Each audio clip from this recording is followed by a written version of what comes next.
This is Revathi. Welcome back to writer Revathi channel.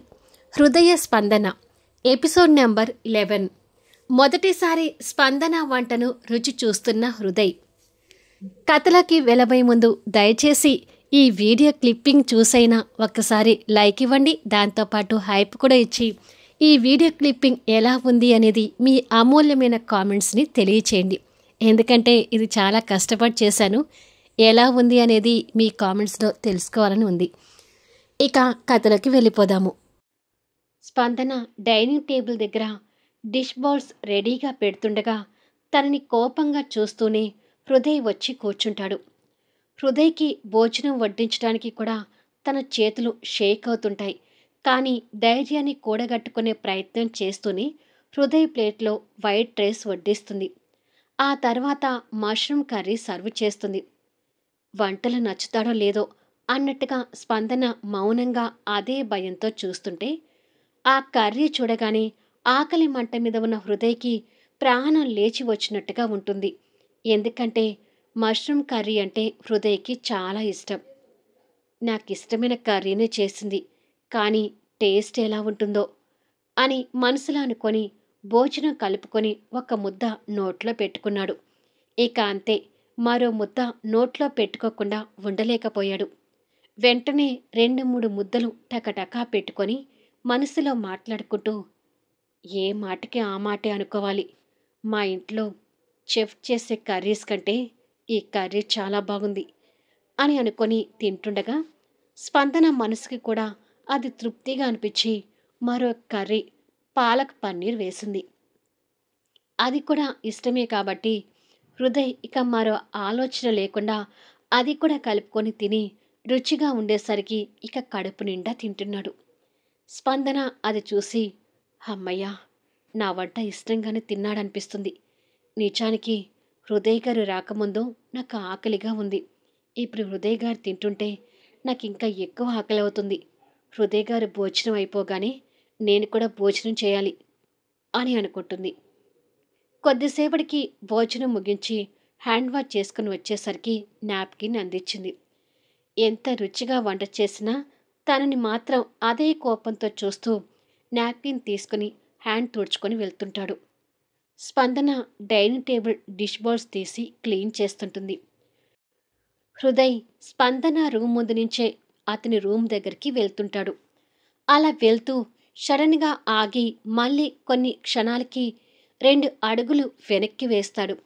అలా వెనక్కి వేసి అక్కడున్న విండో నుంచి లోపలికి చూస్తుంటే చాప మీద బింకు బొమ్మ పట్టుకొని నిద్రపోవటం కనిపిస్తుంది. ఆ పసివాడు నేలపై అలా చాప మీద పడుకొని నిద్రపోవటం చూస్తున్న హృదయ్కి మనసులో చిన్న బాధ అనిపిస్తుంది. నిద్రలో అమాయకంగా కనిపిస్తున్న బాబు వైపు జాలిగా చూస్తుంటాడు. అంతలోనే డిష్ బౌల్స్ సౌండ్ వస్తుంటే డైనింగ్ టేబుల్ వైపు చూస్తాడు. స్పందన అక్కడ తన పని తను చేసుకుంటూ ఉంటే హృదయ్కి తనని చూడగానే అంతకుముందు బాబు మీద కలిగిన జాలి చెదిరిపోతూ స్పందన మీద కోపంతోనే విండోల నుంచి బాబుని కూడా కాస్త కోపంగా చూసి అక్కడి నుండి అతని రూంలోకి వెళ్ళిపోతాడు. ఇదేది గమనించిన స్పందన ఖాళీ డిష్ బౌల్స్ అన్నీ తీసుకుని వెళ్ళి కిచెన్లో సింకులో వేసి వాళ్ళిద్దరి కోసం మళ్ళీ సపరేట్గా చేసుకున్న రైస్ గిన్నె దగ్గరికి వెళ్ళి భోజనం ప్లేట్లో పెట్టుకుంది. అది రేషన్ బియ్యంతో వండిన రైస్. దానిలోకి ఏవో చట్నీలు వేసుకొని అక్కడే నిలబడి భోజనం తింటూ ఉంటుంది. హృదయ్కి మాత్రం వసుంధరాదేవి గారు పంపించిన గ్రాసరీస్తో వంట చేసి పెడుతుంది. తనకి బాబుకు మాత్రం తను సొంతంగా సంపాదించుకున్న బియ్యం, ఉప్పులు, పప్పులతోనే వంట చేస్తుంది. స్పందన అలా భోజనం చేస్తూ, ఇవాళ నేను జాబ్లోకి వెళ్ళలేదు. అసలే కొత్తగా జాయిన్ అయ్యాను. ఇలా సెలవులు పెడుతుంటే మళ్ళీ నా జీతం కూడా కట్ అవుతుంది. వసుంధరాదేవి గారు నా పనులు ఇక్కడ బాధ్యతగా నిర్వర్తిస్తూ నా ఉద్యోగం నన్ను చేసుకోమన్నారు కాబట్టి రేపటి నుంచి నేను నా ఉద్యోగానికి వెళ్ళాలి అని అనుకొని ఆ పచ్చడి మెతుకులతోనే ఏదో కాస్త కడుపు నింపుకొని మంచినీళ్ళు తాగి వచ్చి సింకులో ఉన్న గిన్నెలు కడుగుతుంటుంది. ఇక్కడ హృదయ్ రూంలోకి వచ్చి మెత్తని పట్టుపాన్పు మీద కూర్చొని ఆ పసివాడు అలా చాప మీద పడుకోవటం గుర్తు తెచ్చుకుంటాడు. అది గుర్తుకు రాగానే మళ్ళీ మనసు చివుక్కుమంటుంది. కానీ అంతలోనే మళ్ళీ రాజీ పడుతూ ఎవరి కర్మకు ఎవరు బాధ్యులు అని స్పందన మీద కోపంతో తిట్టుకొని పడుకుంటాడు. రోజు భోజనం చేసి అలా పడుకోగానే ప్రియాంకతో నవ్వుతూ ముచ్చట్లు పంచుకోవటం హృదయకి అలవాటు. అలా పడుకొని ఫోన్ చేతిలోకి తీసుకోగానే ప్రియాంక గుర్తొచ్చింది. ఫోన్లో ప్రియాంక ఫోటో చూస్తూ నా హెల్త్ కండిషన్ తెలిసిన దగ్గర నుంచి ప్రియాంకతో ఇలా నైట్ ముచ్చట్లు పంచుకోవడం మానేశాను. కానీ ఎందుకో ఇవాళ ప్రియాంకతో మాట్లాడాలనిపిస్తుంది. ఒకసారి ఫోన్ చేస్తాను అని అనుకుని తనకి కాల్ చేస్తుంటాడు. అదే సమయంలో ప్రియాంక బెడ్ మీద కూర్చొని తల్లి నీరజ ఇచ్చిన ఫోటోలు చూస్తుంటుంది. ఆ అబ్బాయిలందరూ మన స్టేటస్కి తగ్గవాళ్లే, వారిలో నీకు ఎవరు నచ్చుతారో చూసి చెప్పమని మీ నాన్న ఆ ఫోటోలు తెచ్చి ఇచ్చాడు అని నవ్వుతూ చెప్తుంది. ప్రియాంక ఆ ఫోటోలు చూస్తూ అందరికీ ఆస్తుపాస్తులు ఉండొచ్చమ్మా, కానీ ఒక్కరు కూడా హ్యాండ్సమ్గా కనిపించడం లేదు కదా అని అంటుంది ఫోటోలు చూస్తూ. అన్నీ తగ్గట్టు ఉండాలంటే ఎలా అమ్మా, హృదయ్ లాంటి అందగాన్ని తేవడం కష్టమే అని అంటుంది నీరజ. ప్రియాంకకి ఆ ఫోటోలు ఏవీ నచ్చక పక్కకు పెడుతూ ఏ మాటకి ఆ మాట చెప్పాలమ్మా, నిజంగా హృదయ్ అయితే నాకు భర్తగా చాలా బాగుండేవాడు. బట్ హృదయ్ హెల్త్ కండిషన్ అలా కాకుండా ఉండాల్సింది అని అంటుంది నిరాశ చెందుతూ. ఆ బ్రహ్మ హృదయ్కి అంతవరకే రాసి పెట్టాడు, దానికి మనమేం చేయగలుగుతాం అని నీరజ దీర్ఘాలు తీస్తుంటే కూతురు మాటలకు శ్రీనివాస్ గారు కూడా కాస్త నిరాశ చెందుతూ నువ్వన్నది నిజమేనమ్మా, హృదయ్ అయితే మన ఇంటి అల్లుడిగా బాగుండేది అని అంటాడు. అబ్బా, కాని విషయం గురించి ఇంకా ఎందుకు మాట్లాడతారు, ఆ హృదయ్ గురించి మర్చిపోయి జరగబోయేది చూడండి అంటుంది నీరజ. నీకు వాళ్ళలో ఎవరైనా నచ్చారా అమ్మా అని అడుగుతాడు శ్రీనివాస్. ఎవరు నచ్చలేదు నానా, కొంచెం మంచి వాళ్ళని చూడండి అని అంటుంది ప్రియాంక. అసలు నా చెల్లెలి కొడుకైతే నీకు బాగుంటుందని నా ఉద్దేశం ప్రియాంక అంటాడు శ్రీనివాస్ కాస్త ఆశగా. ఆ చెల్లెలెవరో తెలియని ప్రియాంక మౌనంగా ఉంటే ఇదిగో అటు చేసి ఇటు చేసి నా కూతుర్ని ఏ ఆస్తుపాస్తులు లేని నీ చెల్లెలి కొడుక్కి ఇవ్వాలని చూస్తున్నావేమో, ఆ పప్పులు నా దగ్గర ఉడకో, మీరు ఇంకొకసారి ఆ మాట ఎత్తకండి అని అంటుంది Neeraja. Yes daddy, life partner మీద నాకంటూ కొన్ని ఆశలున్నాయి, దయచేసి ఆ ఆశలు నీరుగార్చకండి అని అంటుంది ప్రియాంక. మీరు ఇక్కడే ఉంటే ఇలాగే మాట్లాడతారు, మీరు పదండి అని చెప్పి నీరజ భర్తను తీసుకుని వెళ్ళిపోతుంది. వాళ్ళు వెళ్ళగానే ఫోన్ చేతిలోకి తీసుకొని చూసేసరికి సైలెంట్ మోడ్లో ఉన్న ఫోన్కి హృదయ్ మిస్డ్ కాల్స్ కనిపిస్తుంటాయి. ఈ హృదయ్ ఎందుకు చేసినట్టు అని అనుకుంటుండగానే మళ్ళీ హృదయ్ నుంచి కాల్ వస్తుంటుంది. లిఫ్ట్ చేసి హలో అని అంటుంది. తన గొంతు వినగానే హృదయ్ సంతోషపడుతూ మనం ఈ టైంలో ఫోన్లో మాట్లాడుకోవటం చాలా రోజులైంది కదా ప్రియాంక అని అంటాడు ఆశగా. హృదయ్తో మాట్లాడటానికి ప్రియాంకకి నచ్చక అవును అని అంటుంది. భోజనం చేశావా అని అడుగుతాడు తన మీద ఇంకా ప్రేమతోనే మాట్లాడుతూ. ఇంతకుముందే చేసి రూమ్లోకి వచ్చాను అని అంటుంది. నేను ఇప్పుడే చేశాను, అన్నట్టు ఇవాళ నుండి నేను ఫామ్ హౌస్లో ఉంటున్నాను అని అంటాడు. అదేంటి, అక్కడెందుకు ఉంటున్నావు అని అడుగుతుంది ఇంకా స్పందన గురించి తనకు తెలియక. అదే మా మమ్మీ కోరుకున్నట్టుగా ఒక అమ్మాయిని చూసి ఆ అమ్మాయితో కలిసి నన్ను ఇక్కడ ఉండమని చెప్పింది అని అంటాడు. అది వినగానే ప్రియాంక మనసుకి నచ్చటం లేదు.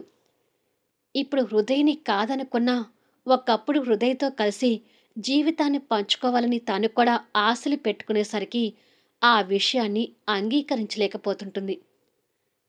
అంటే ఆ అమ్మాయితో రిలేషన్ స్టార్ట్ చేశావా అని అడుగుతుంది ఆ తాటిని భరించలేని భావంతోనే. తను అలా అడగగానే హృదయ్ బాధపడుతూ అంత ఈజీగా ఎలా అడుగుతున్నావు ప్రియాంక, నీ స్థానంలో తనని అసలు ఊహించుకోలేకపోతున్నాను అని అంటాడు. ఆ మాట వినగానే ప్రియాంక సాటిస్ఫై చెందుతుంది. ఎందుకో నీతో మాట్లాడాలనిపించింది ప్రియాంక. అందుకే కాల్ చేశాను. ఇలా కాల్ చేసి నిన్ను డిస్టర్బ్ చేశానా అని అడుగుతాడు. అది విని ప్రియాంక మనసులో మాట్లాడుకుంటూ, హృదయం నుంచి ఈ ఫోన్ కాల్స్ కంట్రోల్ అయితేనే బెటర్.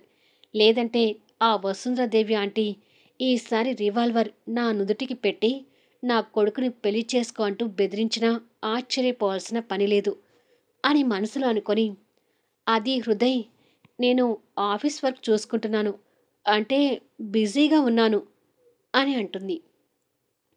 ఈ టైంలో వర్క్ ఏంటి ప్రియాంక? ఎప్పుడు ఈ టైంలో వర్క్ చూసుకోవు కదా అని అడుగుతాడు. అంటే కొంచెం ఇంపార్టెంట్ వర్క్ ఉంది హృదయ్, అందుకే అని అంటుంది. నీతో కాసేపు మాట్లాడాలని ఉంది ప్రియాంక అంటాడు రిక్వెస్ట్గా. ఈసారి కోపం తెచ్చుకుంటూ, ఎందుకు హృదయ్ విసిగిస్తున్నావు? మనిద్దరికి ఇక మ్యారేజ్ కాదు అని అనుకున్నప్పుడు నువ్వు నాకు ఎంత దూరంగా ఉంటే అంత మంచిది. ప్లీజ్ అండర్స్టాండ్ మీ అని ఫోన్ పెట్టేస్తుంది. ప్రియాంక అలా మాట్లాడినందుకు హృదయ్ ఇంకా బాధపడుతూ, ప్రేమను మర్చిపోవడం అంత ఈజీనా? ప్రియాంక నాతో అలా ఎలా మాట్లాడగలుగుతుంది? 6 సంవత్సరాల ప్రేమని అంత ఈజీగా ఎలా మర్చిపోగలుగుతుంది అని అనుకుంటాడు. ఇక్కడ ప్రియాంక ఫోన్ పక్కకు వేసి కమర్షియల్గా ఆలోచిస్తూ, వసుంధరాదేవి ఆంటీకి కోడలైతే ఆ బిజినెస్లు ఈ బిజినెస్లు కలిసి నేను ఇంకా ఉన్నత స్థానానికి ఎదగొచ్చు అనుకున్నాను. కానీ అనుకున్నట్టుగా ఏది జరగవు కదా. ఏమైనా హృదయ్ హెల్త్ కండిషన్ వల్ల ఒక మంచి ఛాన్స్ మిస్ అవుతుంది అని అనుకుంటుంది. ఇక్కడ స్పందన గిన్నెలన్నీ కడిగేసి కిచెన్ నీట్గా సర్ది బింకు పడుకున్న రూంలోకి వచ్చేసరికి తన ఫోన్ రింగ్ అవుతుంటుంది. వసుంధరాదేవి గారు బెడ్ రెస్ట్కి ఆనుకొని కూర్చొని ఆ కాల్ చేస్తుంటే పక్కన శ్రీనాథ్ గారు ల్యాప్టాప్లో ఆఫీస్ విషయాలు చూసుకుంటూ వారి వర్క్లో వారు ఉంటారు. ఆ ఫోన్ కాల్ చూడగానే ఎప్పటిలాగానే కాస్త కంగారు పడుతూ ఫోన్ లిఫ్ట్ చేసి, హలో అని అంటుంది స్పందన.